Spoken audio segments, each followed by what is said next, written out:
Good night, Belizeans at home and abroad. This is the Belizean Affairs Show number 122 for Friday, 29th of March of 2024. My name is Leonard Brackett. I'm one of the panelists on this particular platform, and I'll be the chairman for tonight's show on Fridays as usual. And being Good Friday, uh, it's going to be a show dedicated to constitutional matters and grievous matters at that, that's relating to some of the issues going on in our country today. As usual, we have our prayer to start with, and then subsequently, we have a short reading, and then we go on with the rest of the program. So I'll just take a couple of seconds, if you don't mind. I'll bow my head and utter a short word of prayer. Divine loving Father, we thank thee for this privilege to come before thy presence once more and ask that thou mayest bless this show, bless whatever is it that we say to our people, may it accrue to their benefits.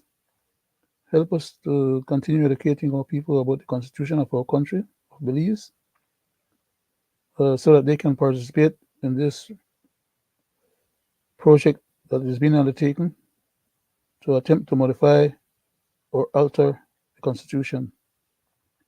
The people need to participate in a referendum to decide what they want to have in their constitution, put in, or taken out, or left in. And unless they're informed adequately, they may not necessarily be in a position to exercise that right and vote as informed citizens, which is why we take on this particular task. We pray that God may bless us that we may succeed at our endeavor. We pray that God may bless our friends and family members, wherever they are, each and every one of them. Don't miss them all by name and number. Bless our country of Belize, its people and its leadership. Bless this country of the United States, its people and its leadership as well. We pray that God may bless all those countries that are in wars and having rumors of wars and where people are suffering unduly. People are being killed gratuitously and unnecessarily in some instances. Please have mercy upon us, loving Father. We pray that thou mayest bless also those other people who are living in places where there's hurricane, tornadoes, uh, where there are volcanoes, and all manner of uh, natural disaster. We pray that thou mayest have mercy upon us, as well as those man-made disasters. We rest his mercies in Jesus' name. Amen. Thank you very much for indulging us with our prayer. And I'll take a short reading from Proverbs chapter 29. I'll read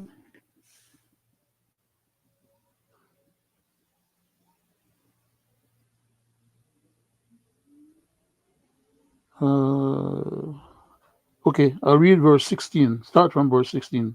It says, when the wicked are multiplied, transgression increaseth, but the righteous shall see their fall. Correct thy son, and he shall give thee rest. Yea, he shall give delight unto thy soul. Where there is no vision, the people perish, but he that keepeth the law, happy is he. Thank you very much. That was our reading from Proverbs chapter 29, verses 14 through 16. Uh, Normally we'd have a little music or something introductory just so we launch the program live. Uh, I don't have a music at the present moment, but I would still like to hope that I can ask if you would bear with me for about 30 seconds so I can launch this program live. Since I'm on live already on the, I just want to launch open up the public forum part of it. Just give me a second. Let me deal with that.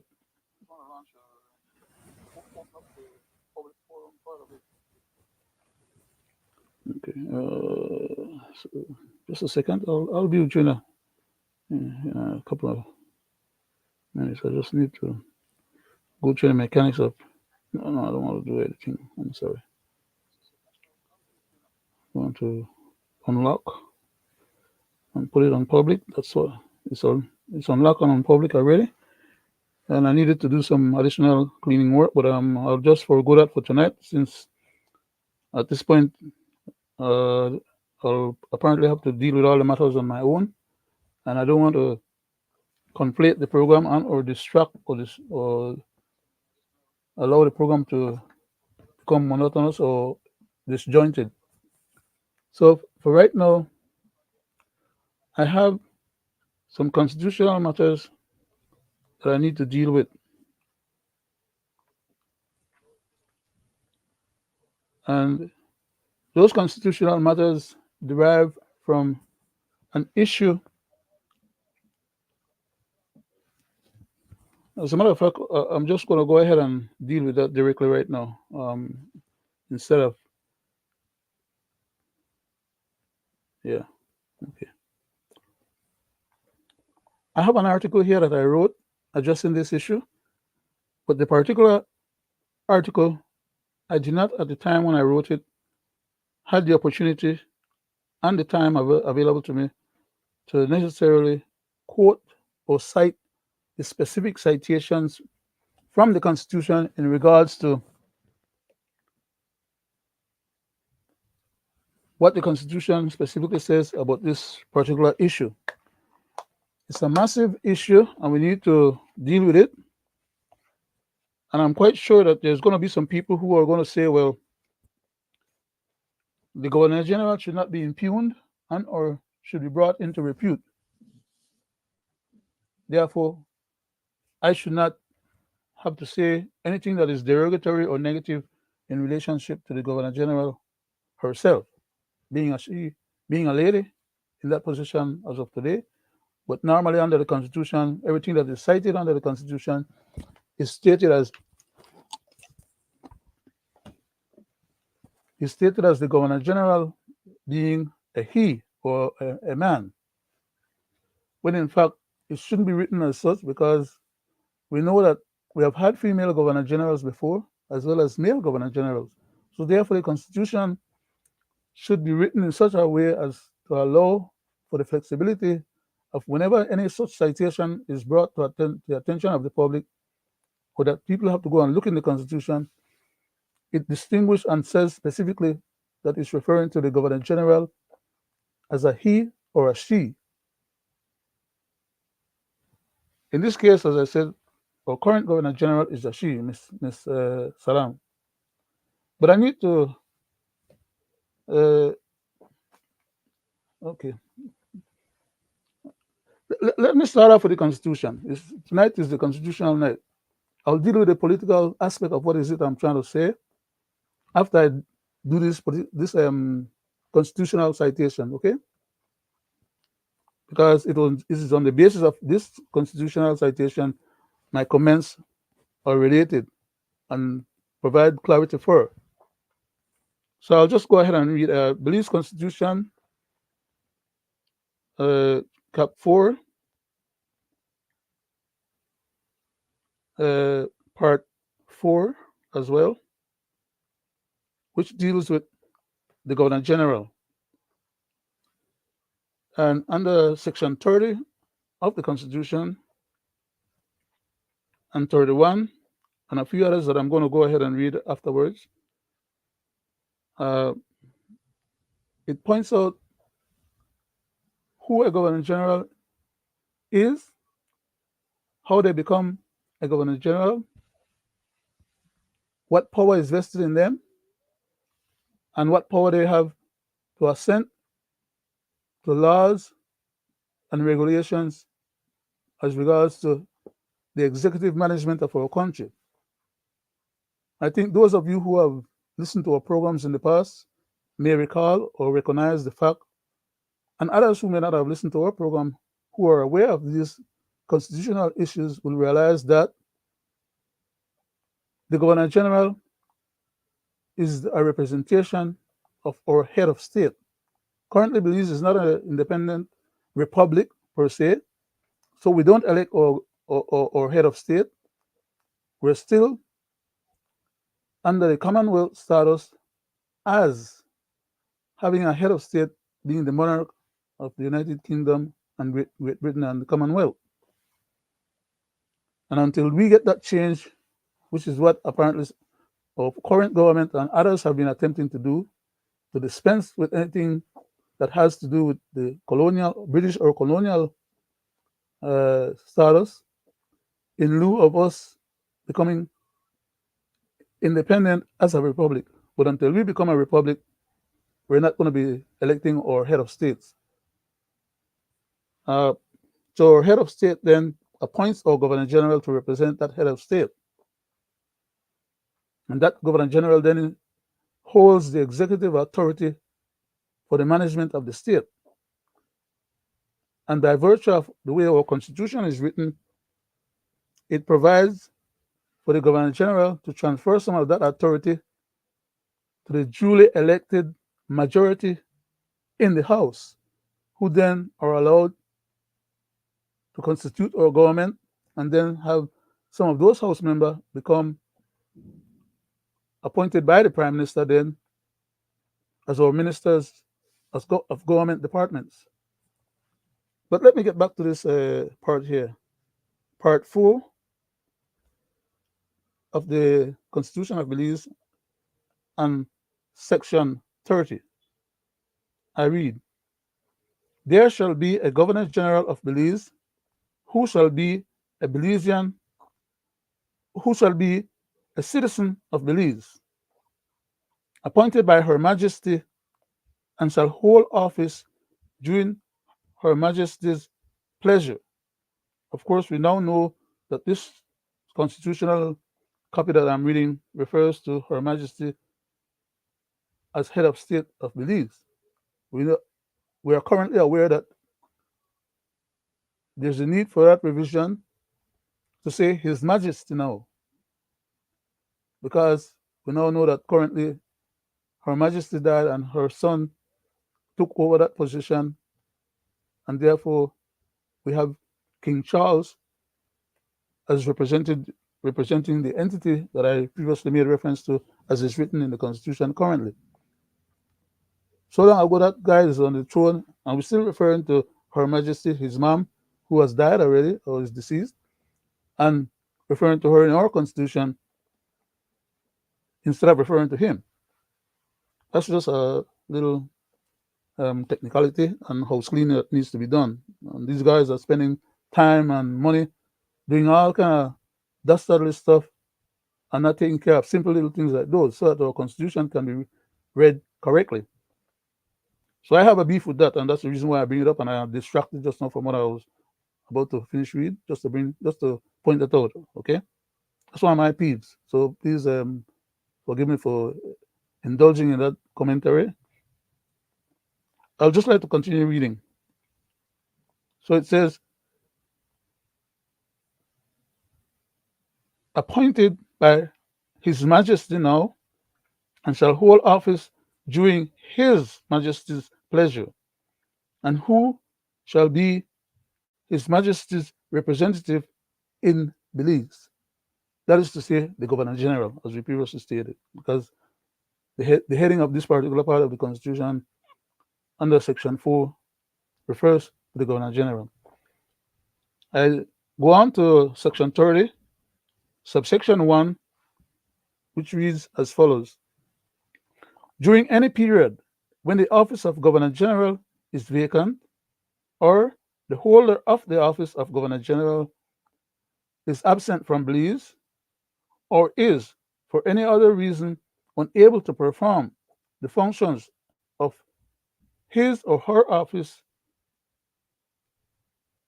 those functions shall be performed by such person as His Majesty may appoint. It's their prerogative. They do the appointment. So, but please bear with me because there's a reason why I'm going through this process. There's a reason to my madness, like some people are saying, right? Please bear with me and be patient because there's a justifiable reason why I'm citing these sections of the Constitution so people can learn and understand the peculiarities of these things and why it is so important that our lawmakers do not go around making unconstitutional laws and trying to have the temporary governor general when the original or the real governor general is not available, to have the temporary governor general who, according to the prime minister,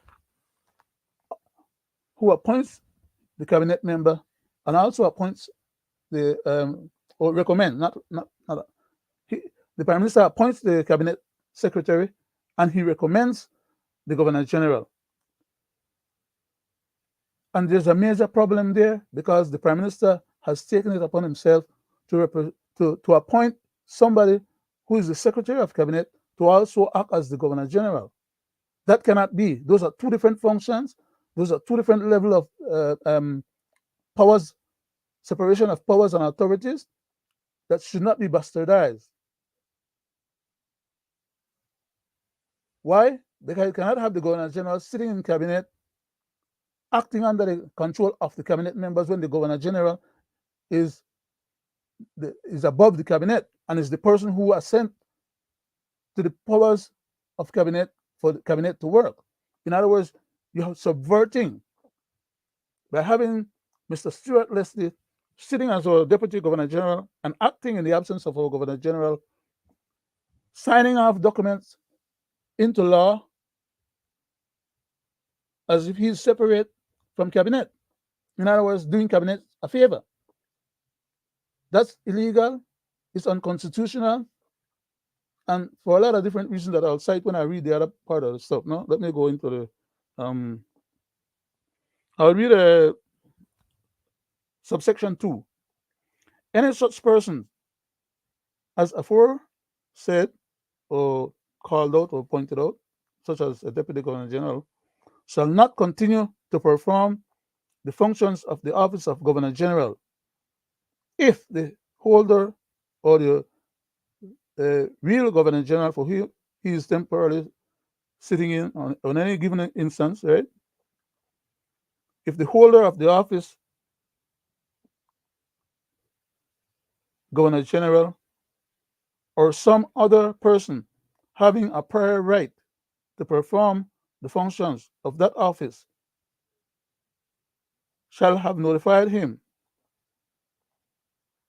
that he is about to assume or resume those functions. In other words, if the assistant or deputy governor general is functioning in the absence of the governor general and the governor general return, the deputy governor general cannot just arbitrarily and capriciously go ahead and do any of the things that the powers that is vested in the governor general allows him to do, because the governor general, when being present, has that power and he only delegates some of that power to the deputy in the absence of the original governor general.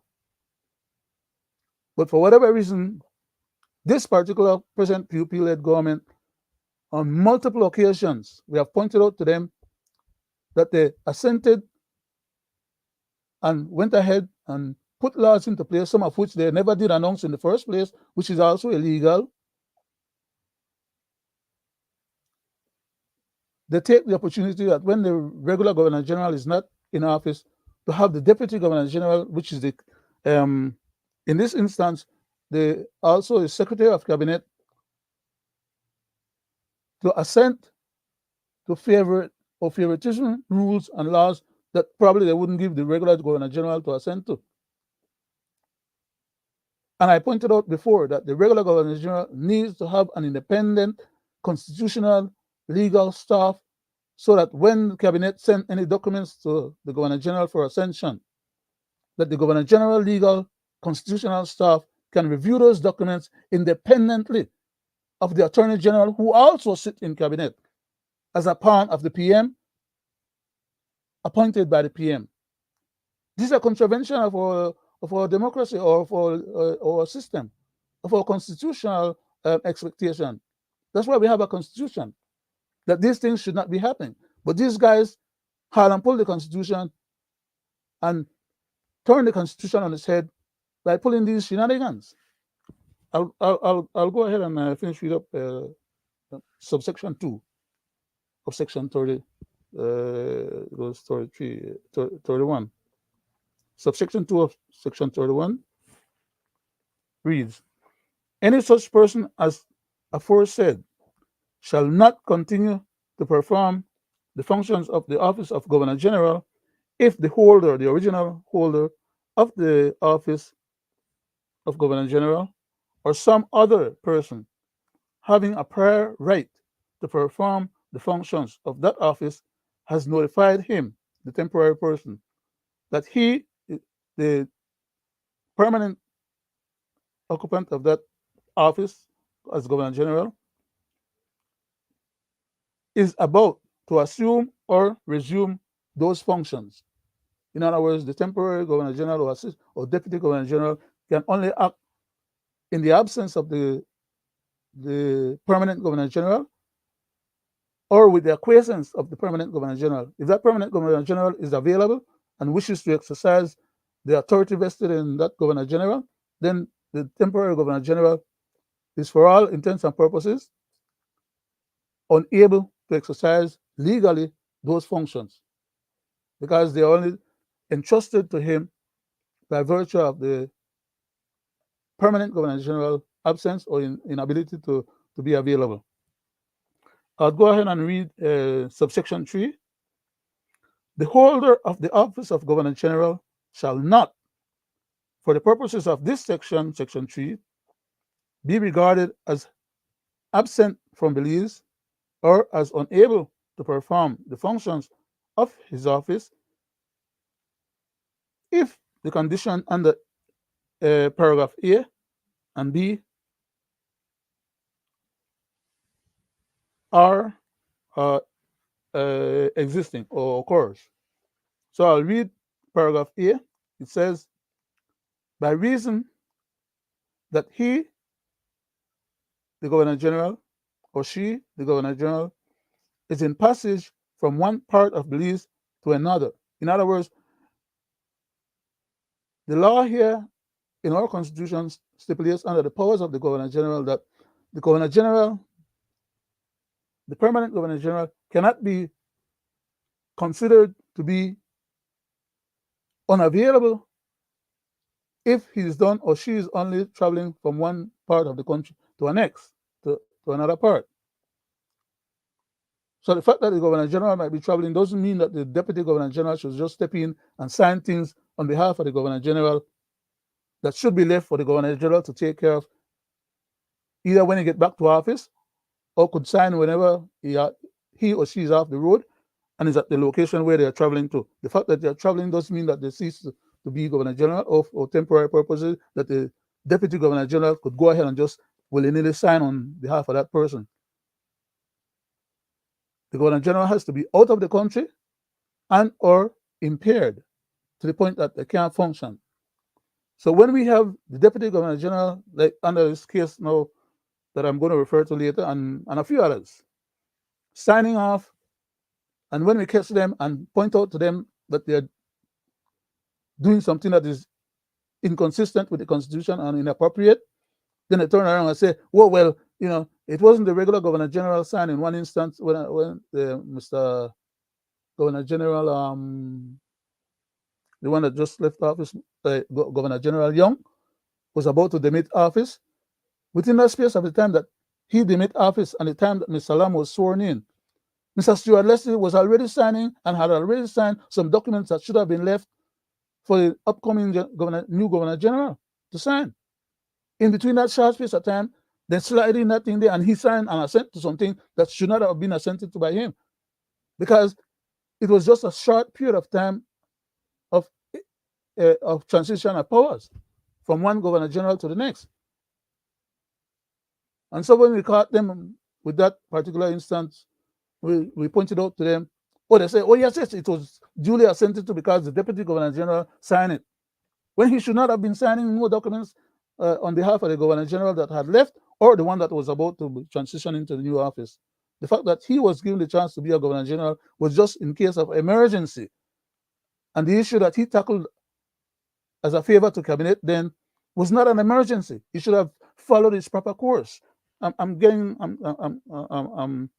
elaborating a little bit to clarify, and I need to stay focused on this because it's a little bit of reading, and I need to be able to get back to the dissertation that I did to clarify the whole process. No, why is it that I'm going through this? So we have paragraph B, which I would like to read as well, which is another circumstance or situation. It says, at any time when there is a subsisting appointment of a deputy under Section 33 of this Constitution. So, in other words,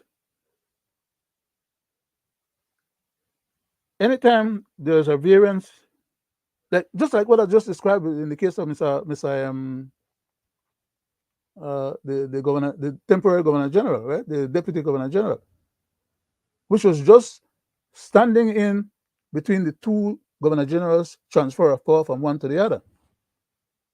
And right there and then, something that was critical was signed off by him, which should have waited at least a few hours to allow for the incoming governor general to sign off if they never want the previous governor general signed off before he left. But that's the kind of connivance and shenanigans that these guys play, and like I said, we'll deal with them a little further on. Besides that, there's also an oath that the governor general has to take before assuming office, as well as the deputy governor general has to take, and that is an oath of allegiance, as well as an oath of servitude. Let me read it for you as it appears in the Constitution currently. Under Section 32 of the Belize Constitution, it says, a person appointed to hold the office of Governor General shall, before entering upon the duties of that office, shall take and subscribe the oath of allegiance and office. Okay? Now, that oath of allegiance and office is not to the Prime Minister. He has to take that to the Crown, to the Governor General, who is representing the head of state. So, if you have a Deputy Governor General, you cannot have that Deputy Governor General sitting as a member of cabinet while acting out the capacity of Governor General, which is a superior position in the standings of the structure of our constitutional order in the country, to be hired on the cabinet and hired on the Prime Minister and the other members of cabinet, when in fact the cabinet secretary is an inferior position to the Prime Minister and any other member of cabinet. I hope you all got that, but we'll be explaining it further again, right? Because we don't think that everybody is a lawyer or everybody have to understand legalese. So we'll just deal with it a little bit more in detail. But we'll continue reading some more of the citations for clarity. The purpose of this exercise to impart information to the public, the Belizeans at home and abroad, is to enable our people to know what's in the Constitution currently, what it says, how it's structured, where the powers lies, how those powers are exercised, and for us in the country to learn and understand and know something about our Constitution. Belize is 40-something years of independence so far, 43 years to be precise or exact, this coming September. And most people doesn't know 1/10 of what is in the in fact, some people don't know what is in the Constitution, much less 1/10 of what is in the Constitution. We have lawyers who try to put up debate and argument and stipulation of facts that are not consistent with the Constitution. So if lawyers are finding themselves in that situation, how else can we expect the general public to have any more knowledge or awareness and or understanding of these constitutional issues? All we are doing here on this particular platform, 3 times a week, Mondays, Wednesdays, and Fridays, and particularly on Fridays, is to deal with the constitutional matters and to try and provide some awareness, knowledge, and understanding to the general public. One commentator a while back stated and said that all we are doing is just talking, and nothing is being done. Well, how can anything be done if the people who have the power to do anything about what needs to be done doesn't have the knowledge as a base on which to react, to recognize that something is amiss, something is wrong, something is faulty, and because they have that knowledge, they're able then to deal with the matter or demand that the matter be dealt with based on their knowledge. But if they don't know, they get bamboozled. Anything goes, anything is acceptable, which is how these politicians are like it. And we believe that all people need to be informed about these matters before they have to vote on it, if they decide to have a plebiscite or a referendum based on the constitutional reform processes that they're carrying out right now. My device went off, so I just have to. Okay, I'm back again. So we deal with okay. So okay, I dealt with section 32, which was the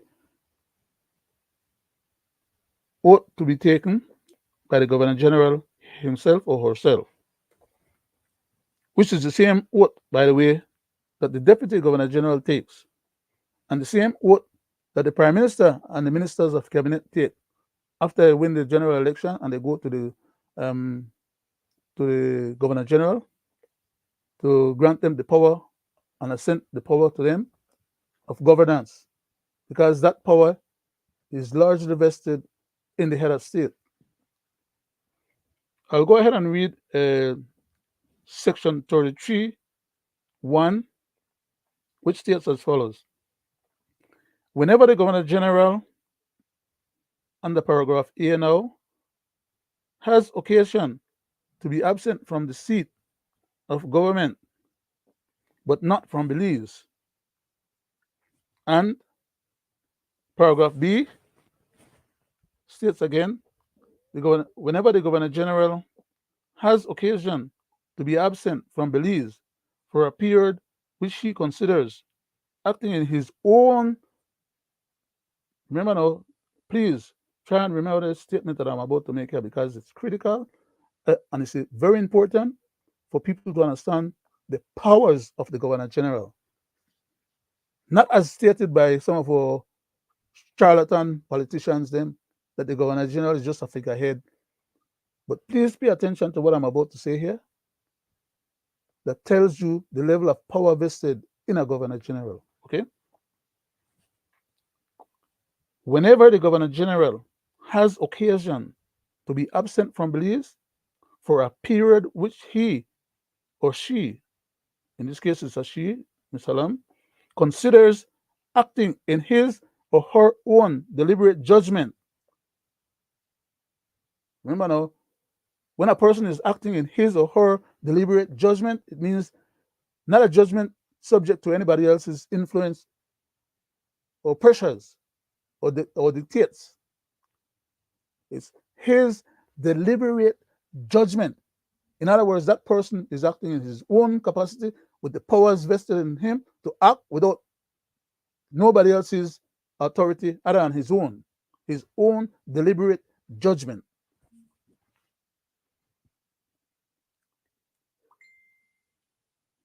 Whenever that person considers that period of time to be in his own deliberate judgment, to be of short enough of a duration, or Paragraph C, is suffering from an illness which he or she considers acting in his or her own deliberate judgment will be of short duration. Now remember these, there are peculiar reasons why I'm reading these things, right? Because like I said, I'm going to come back to the dissertation that I wrote, and then I will not have these things quoted there, but I'll be making reference to them. Like I said earlier when I started the show, I said I wrote that dissertation, but I did not plug in the relevant citations from the Constitution, which I'm now currently reading. Okay, so bear with me. Let's go now to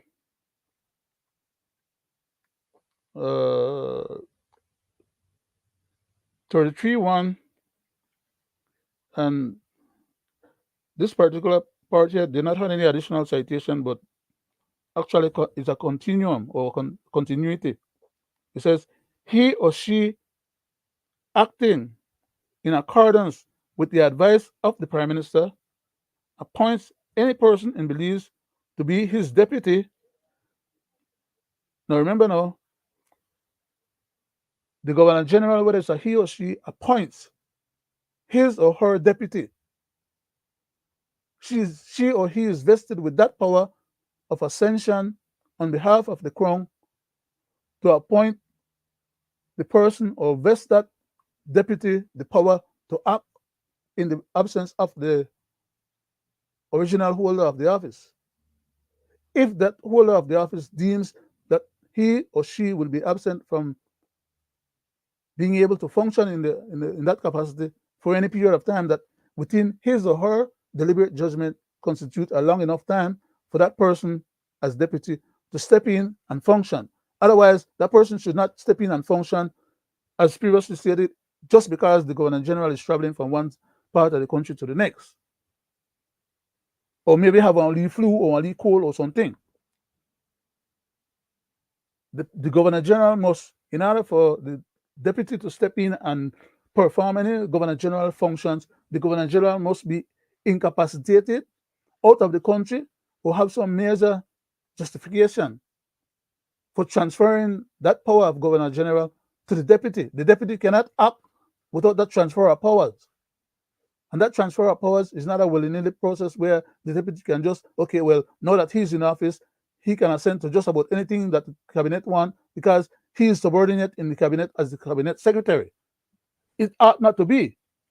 But that's how we have it right now going on, because the Prime Minister dare to bastardize our constitutional requirements to put the minister, to put a subordinate person from the cabinet as the secretary of cabinet, someone who is subordinate to him, the Prime Minister, to be in charge of the office that delegates the power and authority to the Prime Minister to govern the country.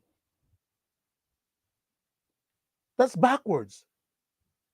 That's playing games. He should have appointed some different person. In other words, there's no issue about having two people hold those two offices. And if it's just for a convenience or a matter of not paying another employee or another person the extra salary, that they're going to bastardize the constitutional intent to the point where they're going to have the Deputy Governor General acting out the powers of the Governor General in cabinet, on behalf of cabinet, as the Secretary of Cabinet, as well as Deputy Governor General.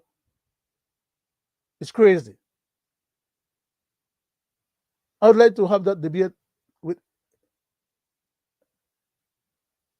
any legal scholar in our country as regards to that constitutional travesty for public consumption or public benefit. So there is a standing invitation out here right now that I'm putting on notice. Mr. Courtney, one of our foremost legal men, Mr. Barrow, Mr. Marshalek, young Mr. Musa, anyone who would like to take that challenge. And I don't think I have to pay them for an hour or hour and a half for them to give to the general public as public service, because they're all living off the trough of the country and benefiting from being in politics and even out of politics. So when matters like these needs to be fleshed out, they shouldn't be running and hiding like cockroaches. They should make themselves available, even if they are not paid. And I recall when we first launched this particular Friday night constitutional program, I put out a challenge out there for anyone to have proven that the first case that we cited and dealt with was being addressed incorrectly, and that we were talking above our head and we didn't know what we were talking about, and for anyone to take up the challenge to come and validate or verify otherwise. We put out the challenge, we put out some money on top for the challenge as well, and there was no takers. We increased the value of the stipend to a value that was equal to the highest level paid lawyers in our country for just to come on the show 1 hour. What they would have been paid for that 1 hour was what the salary like Mr. Dennis Barrow would have been receiving for dealing with the matters that he had to deal with at the highest level of our highest court. And neither any of them at the highest level or any of the lower level or any judges or any students, nobody took up the offer. The money is still there, outstanding so far. But as in this particular case, tonight, Friday, 27th, 29th of March, 2024, I just put out just now another challenge. Come and debate these matters for public benefit. If you want to be paid, somehow or another we could come up with a little change for putting in your pocket so you could shake one couple of nickels, at least you could say you got something, right? But don't pass up the opportunity offered, because it's not about you, it's not about me. It's about what's happening with our country and how to get these knuckleheads running our country to step to the plate and do the right thing, rather than pretend like they are doing the right thing when in fact they are bastardizing our constitution, they are mistreating and ill-treating our people, and you guys are sitting around just waiting for the police to beat down somebody so you could get one lead job to defend that person. And if the person not got money for pay, the beat down just happen and tough luck. Unless you guys in the legal structure of our country step to the plate and put some pressure on the government, we can continue to have abuse of power and lawlessness, committing crime under the color of law by our authority. And that does not only include the police authority at the highest level, by the way, commissioner, but also the minister responsible for the police authority.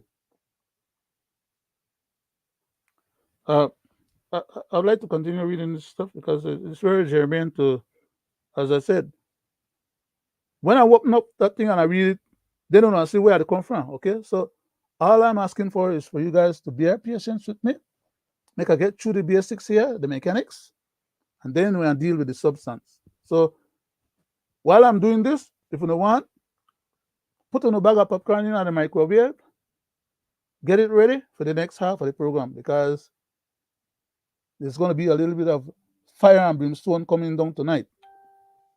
All right? I give you a warning ahead of time. What I'm doing here is just prefacing and building up to where I want to go. So just please bear with me. It's a one-man show tonight. I don't have my other colleagues available because of the holiday, and everybody needs a lead time off with their family and things like that.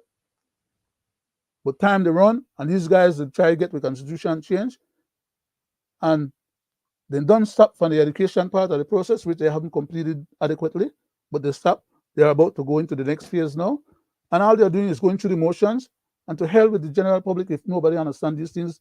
They could care less. They have an agenda that they intend to try and pull off, and all they're trying to do is recruiting us to become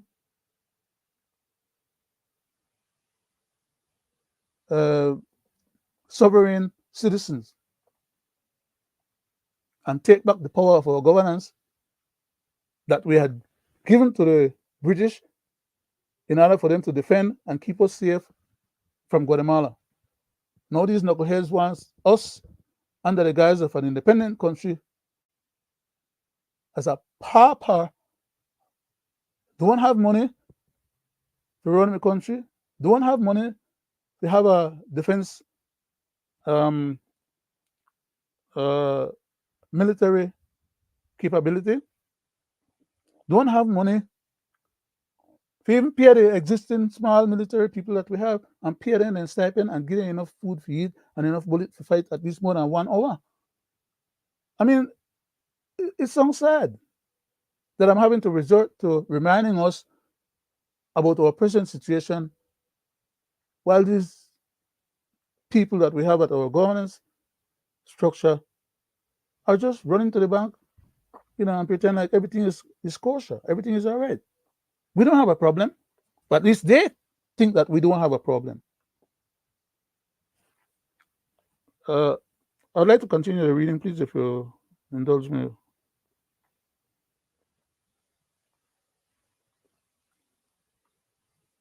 Okay, so I'll have to read this little part over again just to contextualize, because I strayed a little bit in my commentary from the essence or the focus of this particular section. So I'll just go ahead and read it again, if you would bear with me for a second. This part is a continuum, like I said, of what was stated above. And it says, acting in accordance with the advice of the Prime Minister,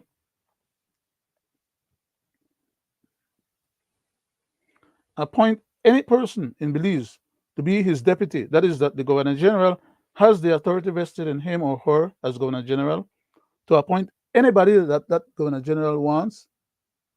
Of course, it stipulates that with, not by. No, please bear in mind, there's a major difference between the word with and by. With is conditional, by is specific, mandated, right? When you say by somebody, it means that it's an actual mandate. With is conditional. It could be with or without, right? Or with as a scenario where it's more like a secondary option. It's not a primary option. The by is a primary option. The with is a secondary option. But let me go ahead and continue. He or she, the Governor General, acting in accordance with the advice of the Prime Minister, appoint any person in Belize to be his deputy. So the Prime Minister chooses to recommend for that appointment his member of cabinet, his secretary of cabinet,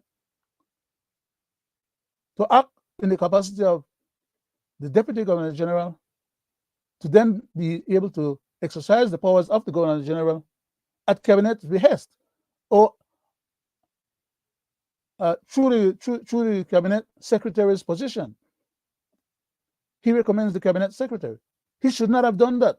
No Prime Minister should indulge in that type of bastardization. But that's effectively what the status quo is, or what the situation is right now, which is why I'm going through this exercise and speaking to that particular issue. It's a travesty. It's a contravention. It's an unconstitutional and untenable set of circumstances. And it's not because they don't know. It's because it's convenient.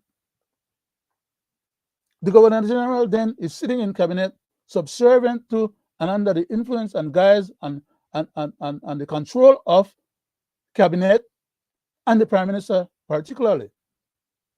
That's a bunch of hooey. That's a bunch of crap. The Governor General is the person to whom cabinet has to come for ascension of power to govern, and is the person who has to decide whether or not a law becomes a law, regardless of whether or not the whole House votes for it and the Senate agree with it. Just like how you have the under Section 20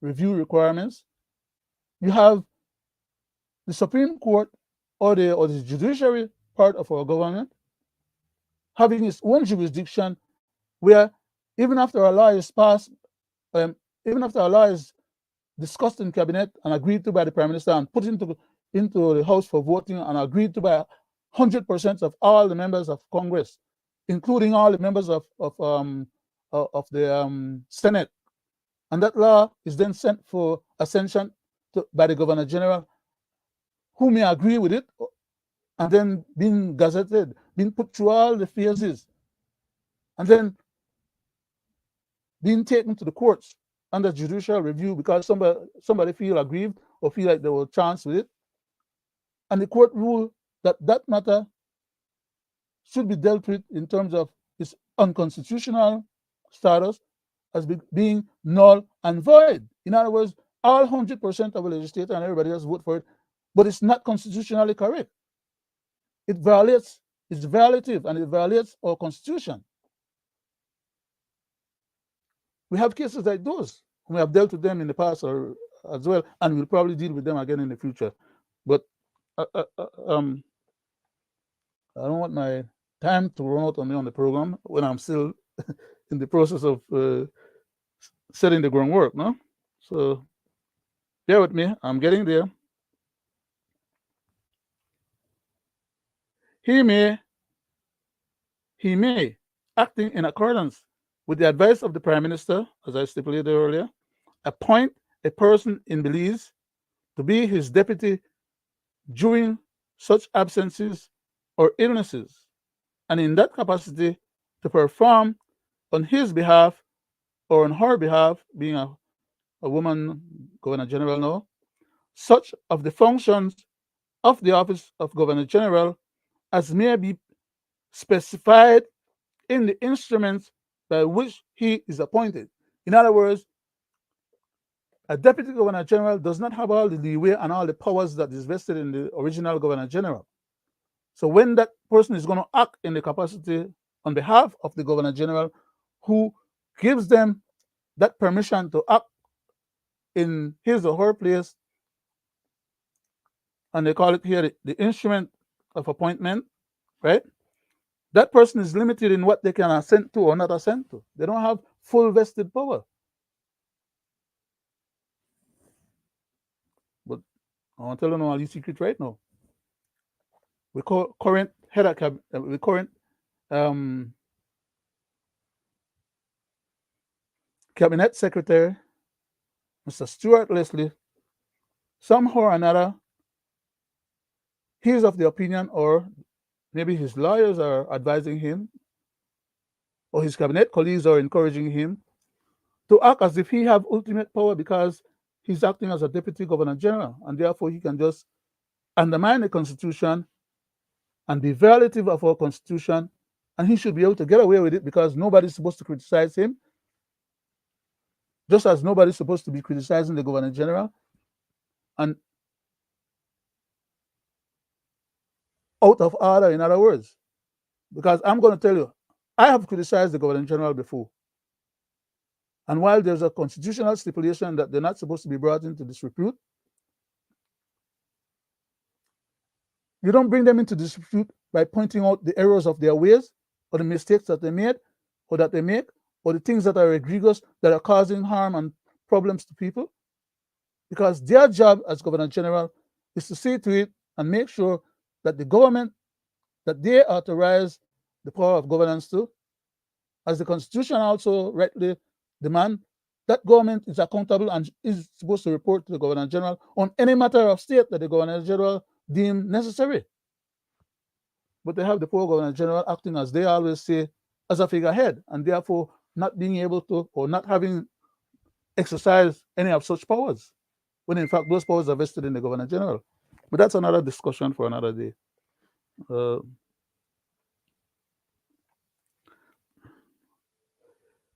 I'll read the last part of that subsection 2, which proceeds as follows. It says, provided that the question whether or not a deputy has conformed to and observed any such instructions shall not be inquired into by any court of law. You guys realize the kind of powers you talk about there? But yet they said they're not figurehead. They call them figurehead.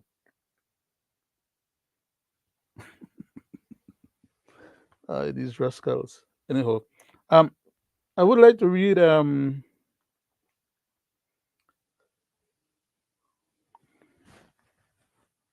section 34, subsection 1. And I think that's the last. I don't might read any more. There's a lot more that would be necessary to read in order to get the full picture.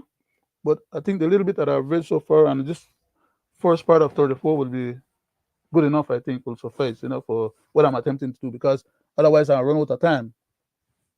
It's a 1.5 hour show, and we are at 56 minutes right now. So I only have 30 minutes, a little over 30 minutes by the time I finish read this little thing here, and then I don't want to get jammed, like I say, and not finish the whole thing, right? So let me just skip over some of the other thing and read the Constitution of Belize, Cap 4, Part 4, Section 34, and Subsection 1 reads as follows. And slow down and read kind of slower, because I really want people to digest it, no?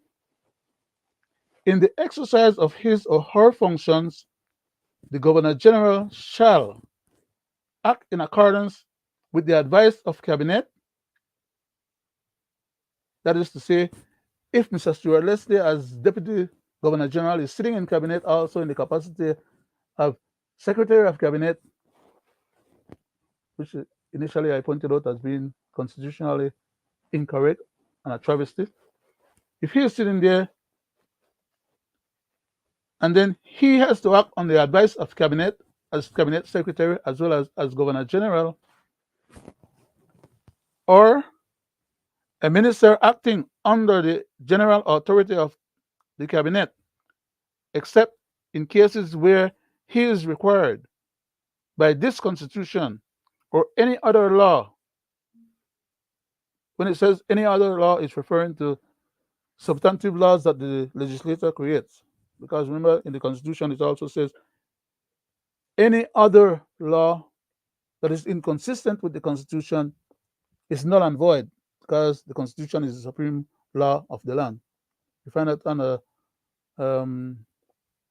Section 2, subsection 1, right? We repeat that over and over almost every time we have these Friday night constitutional things so that people can remember those citations, get a little chance, go and check it out for themselves, and really try to pick up as much as possible and be ready, because I tell you, whether we like it or not, or whether we're ready or not, the time will come when these guys will roll the dice. Tough luck for we if we know bet on the right hand. I'll I'll continue the reading. Or any other law to act in accordance with the advice of or after consultation with any person or authority other than the Cabinet, or in his or her deliberate judgment. That is, in other words, the Governor General can supersede any advice or recommendation that anyone else brings to them. They can just arbitrarily and capriciously, if they want, right, according to the laws, right? This is the Constitution. Just dismiss any advice. Of course, it's untenable to believe that that is the way how governance would operate. So we must have enough faith to believe that these people are operating with good faith and in the well-being of the country and its political structures and governance, right? I'll leave that as that, like I said before, because my time is running out. And there are some other little touchy parts that I would have liked to deal with, and we'll probably pick those up on another constitutional night. No, for right now, just let me go after this particular thing that I was trying to lead up to before the show is finished. We're at 59, 60 minutes right now, so we'll have 30 minutes to play on, and I definitely need to make haste with this particular part here. So this then became an essay that The following commentary was made by Leonard Brackett. And I had to put this one together because, like I said, of the bastardization of our constitution in regards to the Prime Minister choosing to have, instead of two separate people occupying those two separate positions, you have one person straddling both horses while at the same time trying to fight the enemy. They're not fighting no enemy.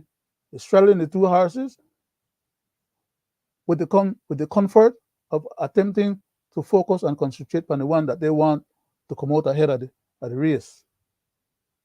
That's all going on. Sleight of hand and a bunch of shenanigans. Let me put it the way I wrote it, right? It was titled Belize Deputy Governor General and in bracket a constitutional travesty and an untenable anomaly and a conflict of interest. I went on to say, Mr. Stuart Leslie, as Cabinet Secretary to the Government of Belize and Deputy Governor General of Belize, operates at the pleasure of the Prime Minister of Belize, who appoints him to serve Cabinet's interests in both positions. In other words, he's serving Cabinet interests in both the position as Secretary of Cabinet and as Deputy Governor General when the Governor General is not around by assenting to and signing off on these bogus unconstitutional laws at that. We just have one instance where the Constitution was bastardized again, where an unconstitutional SI was put in place for the unannounced SOE that was also put in place where quickly they went and grabbed up people without the SOE having been duly announced to the public. They didn't put it on the airwaves and on no media,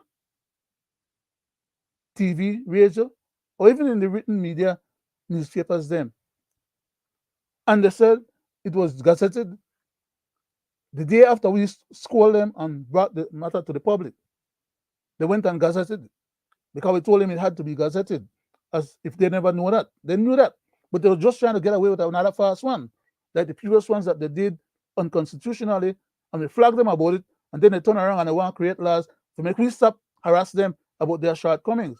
They could make all the laws when they want. The maximum law of the country, the Constitution says that we are entitled to communicate with whoever we want, however we want, and whatever we want. And the government have no authority vested in it through the Constitution of our country to supersede or alienate our rights,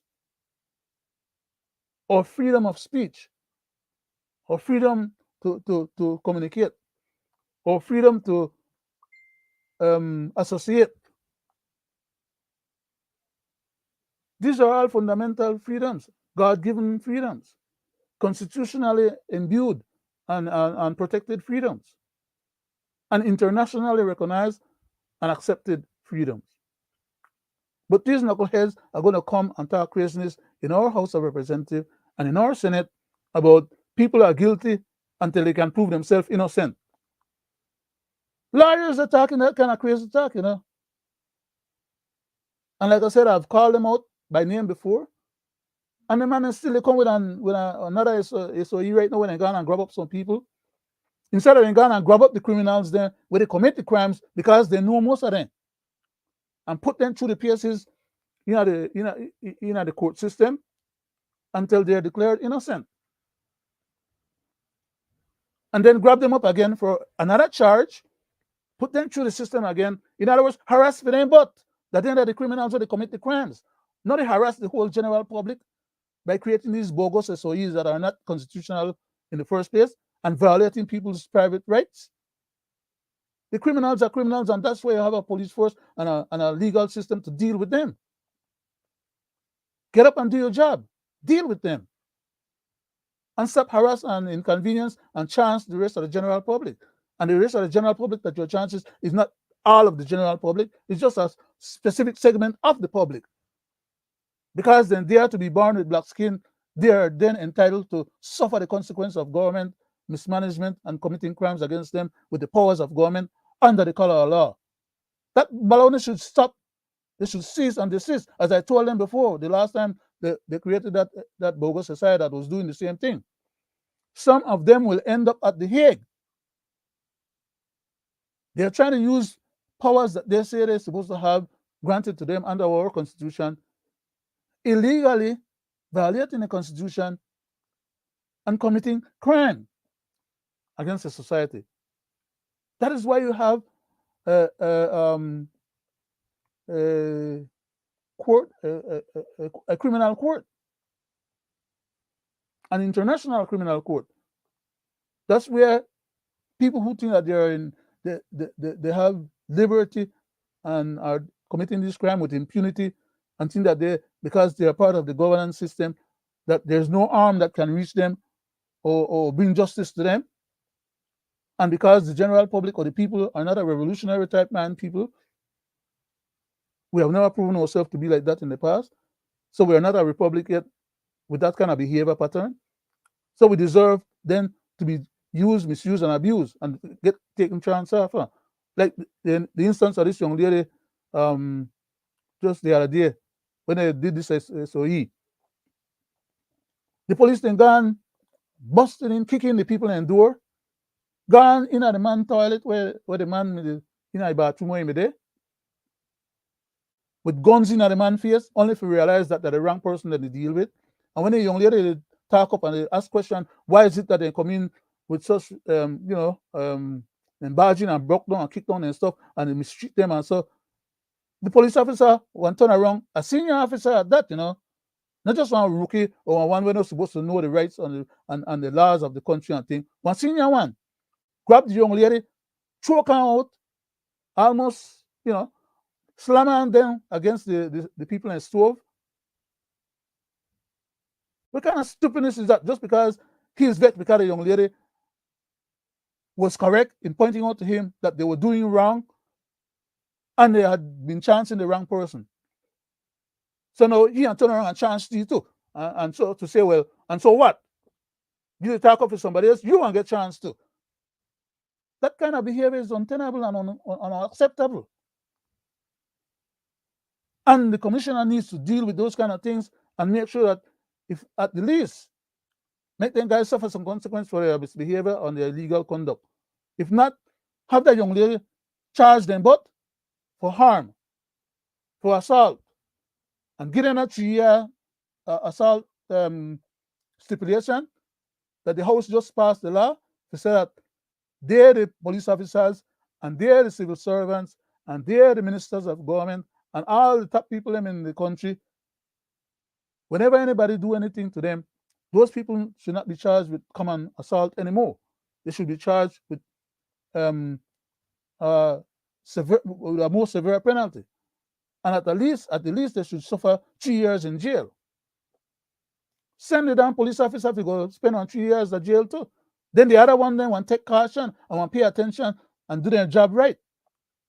But so long as you make them get away with any kind of chancing of the public under the color of law, then keep doing it. Because it's been happening for decades, every year. Almost now on a monthly basis, we have issues with the police authority because they're out of control. There's no accountability. And then yet we expect to have a decent, law-abiding citizenry. There's only so much you can push a human being.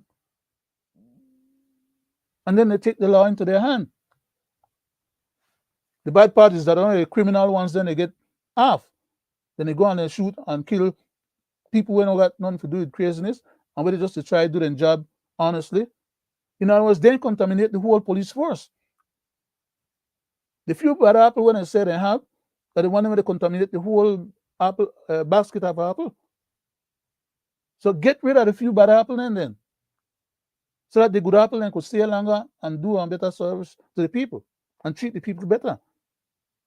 And give the people then value for the money what they spend to have them employed to protect them. Because that's what a peace officer is supposed to do. protect the civilians, not brutalize the civilians and hide behind the power of state. That's craziness. I just want to finish with this thing, okay? I get myself sidetracked and emotional on the particular case, and I still not finish. I'm trying to run out, which is the biggest part of the problem. Let me just finish with this thing here. I'll just reread a little part over again now, just for the fun of it.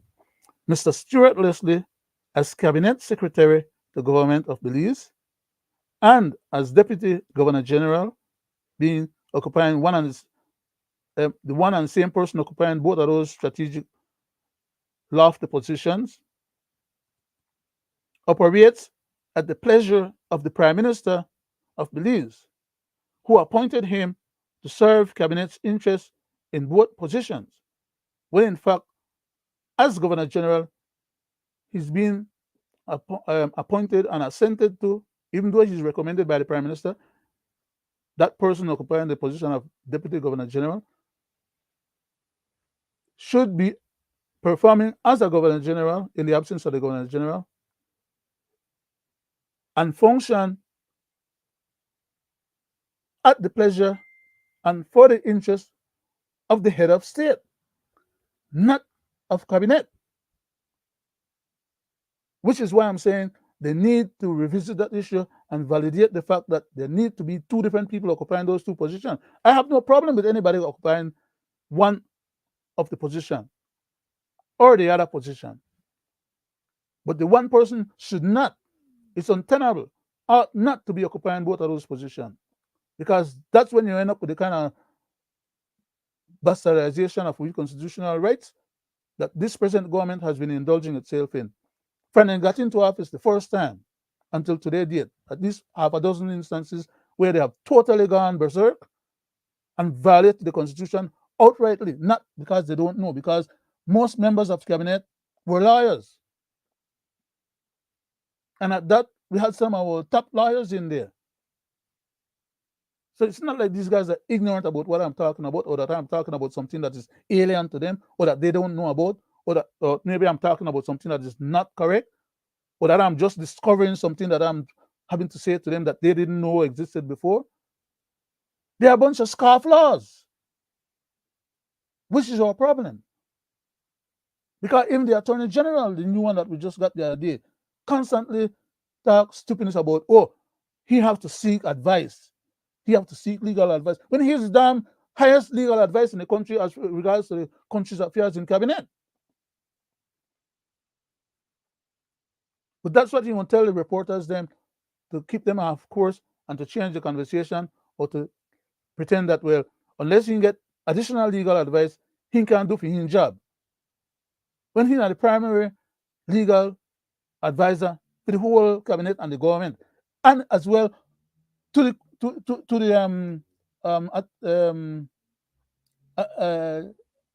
Governor General. The Attorney General is the legal backbone to the Governor General in terms of legal issues and affairs. And the Governor General, it is presumed, takes for granted whatever is it that the man from outer cabinet as the Attorney General brings to her in good faith, believing that it's done right, it's constitutionally right, when in fact they're having her signing off on documents that are totally bogus. They went through the process in some instances. They don't go through the process with everything, So don't get me wrong. They could say I'd impugn them by telling out what's going on and what has happened, to embarrass them, to point out the wrongdoing and the shortcomings. If that's impugnment, then take it and run with it. I don't have a problem impugning you. But I know that's not an impugnment. To tell the truth, to point out the truth, point out the facts, and ask that better be done, or the right thing be done, is not impugnment. It's what is required of a decent, law-abiding society in a democratic system. And our Constitution allows us, as citizens of the country, to verbalize our concern and to ask or demand and require that the government proceeds in our governance process to put in place policies of state. That's what the Belize people require and has mandated. But these jackals, they turn around and they try to play the fast game pan way and pretend that, well, anything they do should be well done and we must just satisfy with it and move on. Don't question nothing they say, nothing they do, whether it affects us or not. It's well done. As the Prime Minister get up and said the other day, he not care what the Ken farmers then say. Just after he signed the agreement with them, within a few days of signing the agreement, telling them that, okay, yes, he will constitute this inquiry, the commission of inquiry in regards to the sugar industry issues, see that the people are not to get chanced by this corporation.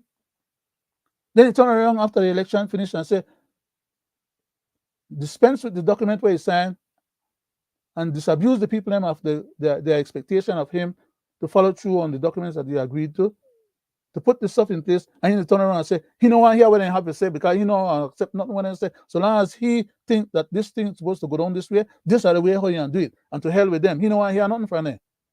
Why never tell them that before the election and before he sign up the document?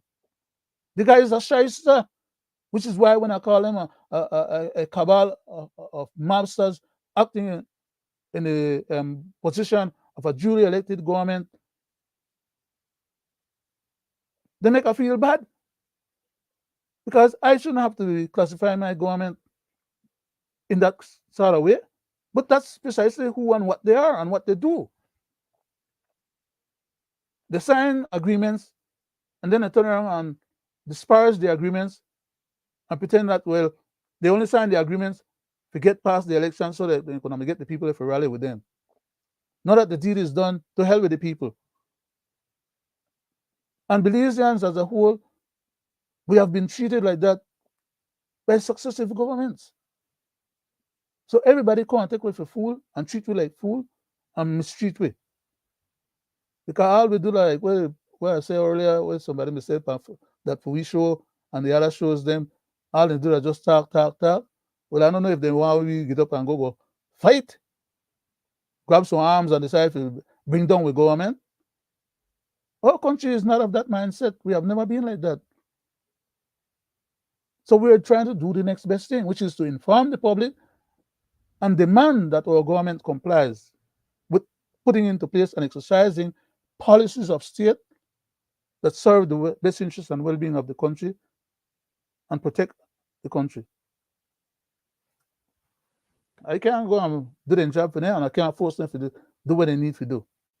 But I have a right to speak to it, and that's what I'm doing tonight on this particular show. I want to read the rest of this thing and close off because I'm getting close to my I got like 11 minutes left now. I need to close out. And personally, to me, this was a nice show tonight. Very informative. As for my vantage point, I hope it is informative to you, the general public. And I hope that you learned something tonight that maybe you may not have known before. And therefore, if that becomes the case, then at least the program was worth the while having, because it's holiday. And, most people usually look at our program after the fact as far as what we could track with the viewership and the comments and different things. But the fact that we don't get all our viewers keying in all the time at the time when it's first broadcast doesn't deter or stop us from moving forward, because we're like some what you call marching army. The little redance they were, they're very determined. You get enough of their nest and they keep biting you until you get out. And even when you get out, you carry some of them with you, we'll continue to bite you. Anyhow, I can stop talking and finish up this thing because, oh man, I had a lot more left. I think I run out of time. But okay. But yeah, okay, I read that part. Let's go to the next paragraph, which reads as follows. The Governor General of Belize, as a Belizean, of course, because we stipulated earlier how a Governor General becomes a Governor General. First have to be a Belizean recommended by the Prime Minister, right? And the Prime Minister need to recommend a different person to the Governor General to become Deputy Governor General, and they have to. He needs to be decent enough in his mindset to realize that it's inconsistent for him to be recommended his um, cabinet secretary to be one and the same person that is also the Deputy Governor General. That's currying favor unconstitutionally, and like I said before, it's inconsistent. Um, the Governor General of Belize, as a Belizean, is appointed or assented to and serves at the pleasure and interest of the Belize head of state, who is His Royal Highness King Charles of Great Britain and the UK and Commonwealth. Next paragraph. The Governor General of Belize, when there is an occasion, is nominated by the Prime Minister of Belize, who is subordinate to the Governor General, from whom the Prime Minister gets ascension or transfer of Belizean executive governance power after a general election, but who does not serve at the pleasure of the Prime Minister. Who does the Governor General serve at the pleasure of? The head of state, right? So I hope at least that little part remains a new thing that some people could keep in their mind and remember as part of the learning process for tonight's program, because this is a teachable program, and the intent is to elucidate and enlighten those who think that they are worthy of our time to spend trying to achieve that objective. If you don't think that you need to learn or understand or know what we're talking about, then it's your right. We're not broke about it, and we're not give X. So always we try to reach as much of the general populace, Belizeans at home and abroad, and hopefully give them something that's worth their time that they spend listening to the program. That, especially in the legal issues, that they would probably have to go and pay one lawyer to get that kind of information, or go to a school. And even when you come out of school, you not come out equipped to deal with the substantive issues until you gain enough experience working in a credible law firm that deals with these type of matters. Other than that, you have to have a deep enough pocket to hire a lawyer to teach you and tell you these things so you can learn and know about them, and you're being afforded it here for free. Thank God for the privilege. So we go on to say, next paragraph says, the Deputy Governor General of Belize, as a Belizean, is appointed and assented to by the Governor General of Belize. We read that also in the earlier citations from the Constitution. Remember, I was telling you that we were reading those citations because the essay that I put together speaks to these issues, but did not have the citations. So I read those citations, and now I'm applying those citations in the context of the essay, and I'm hoping that people would understand it a little bit more clearer. As usual, one of the things that most people would tend to look at and maybe justifiably comment on or criticize, that is that in my presentations and my essays and things that I write, I usually use a lot of high-fluty language and some big words and so on sometimes. But I do that because I'm writing for a wide spectrum of people. Not everybody's at the same station.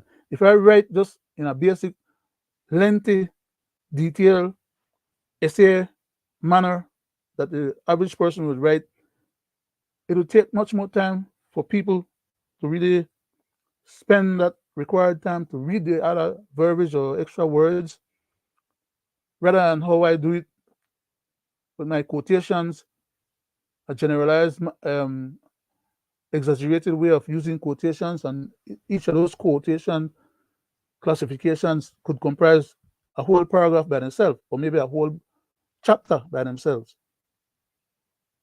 But that's my way of writing in a what you call banner way of expressing, where I get into a whole lot of different things all in one, but I make sure I keep them contextually. In other words, that they are supporting each other and clarifying one point to the other, and making the essays them a lot shorter than they would be otherwise. So please don't think that I'm being gratuitous. I'm trying to be effective because I'm writing for a wide spectrum of people at different levels of their knowledge, experience, and understanding. Okay.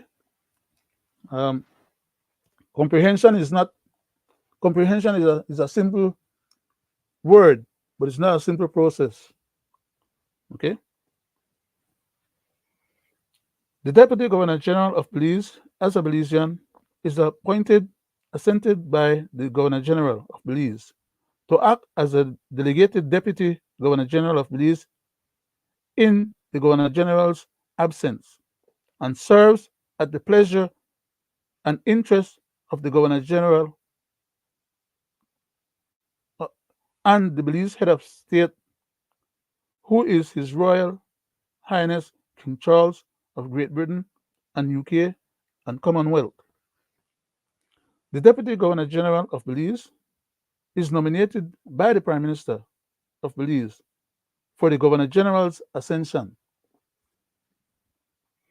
It is a constitutional travesty and an untenable anomaly and a conflict of interest to have the same person, Mr. Stuart Leslie, or anyone else, for the above noted matter of fact, to occupy or perform or exercise both functions as Cabinet Secretary, being beholden to the Cabinet and to the Prime Minister, and as well being the Deputy Governor General as being to beholden to and serving at the pleasure and interest of the Governor General of Belize and Head of State and the Cabinet and Prime Minister of Belize.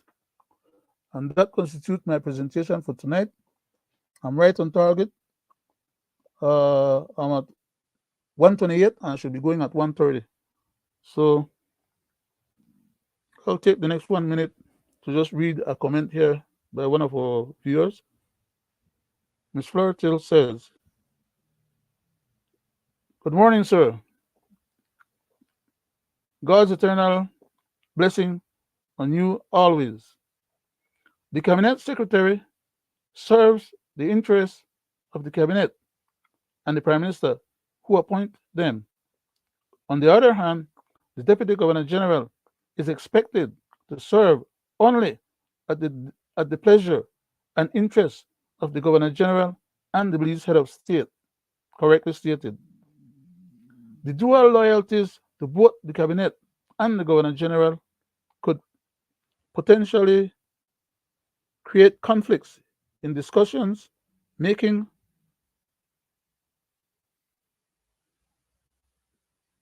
uh, could create conflicts in decision making and the prioritization of interests. The Governor General, who is appointed by and served at the pleasure and interest of the Belize Head of State, King Charles, is involved in the appointment and ascension of the Deputy Governor Generals. However, the nomination of the Deputy Governor General by the Prime Minister, who is the subordinate to the Governor General, may challenge the intended separation of powers, correctly stated and observed. An independence within the government structure, having the same person occupy both the Cabinet Secretary's position and the Deputy Governor General's role, is considered irregular and unsustainable. This arrangement should raise concerns about government transparency and accountability within the Belize government. And to close out, we have had situations, like I said before, and we'll probably deal with those in another program, where under this present PUP government, we have had the Deputy Governor General signing off on documents that they should not have been signing off on because of the timeliness and the criticality of those documents and the availability of someone to actually act fully in the full capacity of Governor General at the time. They just took chance of the situation and pulled a fast one on us. In more than one instance, like I said, that I am aware of, about 6 different scenarios, but we'll deal with those another time because we have just passed the limits of our present air time for tonight. I just want to say to the general public, Belizeans at home and abroad, thank you very much for your patience in sparing your time to listen to our program and in sparing your time to review our program at your convenience. God bless Belizeans at home and abroad. God continue to guide and protect us and help us to be able to present these kind of programs. Thank you very much for your attention. Good night.